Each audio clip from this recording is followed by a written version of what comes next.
He doesn't scream. He doesn't sledge. He doesn't chase the limelight. But when he walks out with a bat in hand, bowlers pause. Crowds hold their breath. And history silently prepares to be rewritten. He's called the Hitman, for good reason. But this is not just the story of centuries and sixes. This is the story of a man who turned silence into strength. From being left out of the 2011 World Cup squad to leading India with poise and grace, Rohit Sharma has become something rare in world sport, a superstar without ego, a storm without noise. This is the story of prime Rohit Sharma. Our story begins in a one-room house in Borivali, Mumbai. Born on April 30th, 1987, Rohit Sharma wasn't born into privilege. In fact, he didn't even speak fluent Hindi as a child. He grew up in a Marathi household with modest dreams and fewer resources. His father worked in a transport company. His mother managed the home. And little Rohit, he loved cricket. Not watching cricket, but playing it. Even in narrow gullies, he saw shots others didn't. His uncle noticed the spark. He helped Rohit enroll at a cricket academy. And from that moment, life began to shift. Rohit lived with his grandparents, closer to the academy. His mother cried the first night he left home. He was just 11. But for Rohit, that pain would soon become purpose. By age 14, he was opening the innings in school tournaments. By 17, he was representing India in the U-19 circuit. Talent? Undeniable. Timing? Gorgeous. But something else stood out. Patience. He didn't have Virat's aggression or Dhoni's sharpness. He was quiet. Almost too quiet for Indian cricket. In 2007, he made his international debut. A half-century against South Africa in the T20 World Cup put him on the map. But the years that followed were disappointing. From 2008 to 2012, he was in and out of the Indian side. His batting was elegant, but unreliable. Critics started calling him a wasted talent. Even in the IPL, playing for Deccan Chargers, he showed glimpses, but not greatness. And then came the biggest blow of his early career. The 2011 ICC World Cup. India hosted the tournament, won it, created history, and Rohit Sharma was watching it all on TV. Dropped from the squad. It was heartbreaking, he later said. I cried when the team was announced. But that pain, it didn't crush him. It reprogrammed him. The turning point came in 2013. MS Dhoni made a decision that changed Rohit's life. He promoted him to opener in ODIs. What happened next was like watching a dam break open. Suddenly, Rohit had time, space, confidence. He smashed back-to-back hundreds. Then came that match against Australia. 209 runs.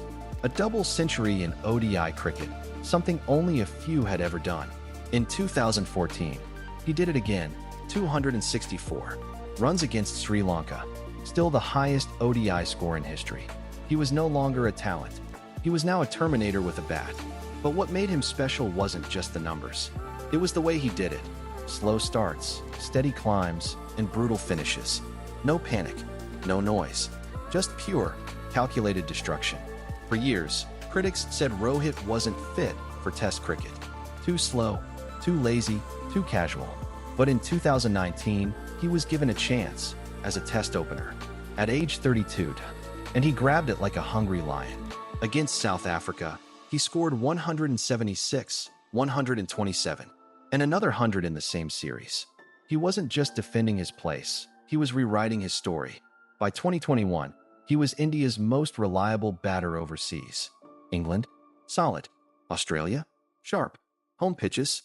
Unstoppable. He didn't answer critics with quotes. He answered them with cover drives. In 2022, Rohit Sharma was handed the full-time captaincy, replacing Virat Kohli, one of the most passionate leaders in Indian history. Was no small task. But Rohit did what he does best, stay calm. He doesn't yell at players. He doesn't fight umpires. He doesn't throw tantrums. He listens, encourages, leads by quiet example. Young players say he gives them space. Bowlers say he backs their instincts. And his calmness? Infectious. Under his captaincy, India didn't win every ICC trophy, but they created a team. Culture that breathed confidence. He never lets the dressing room panic, said one teammate. And that is leadership. India played like champions. 10 matches, 10 wins. Every match, Rohit gave aggressive starts. Every match, his captaincy looked sharp. But in the final, one bad day, Australia loss. The entire nation felt the pain. Rohit walked off with tears in his eyes. But did he point fingers? No. Did he blame anyone? Never. He stood up in defeat, the same way he stood up in victory.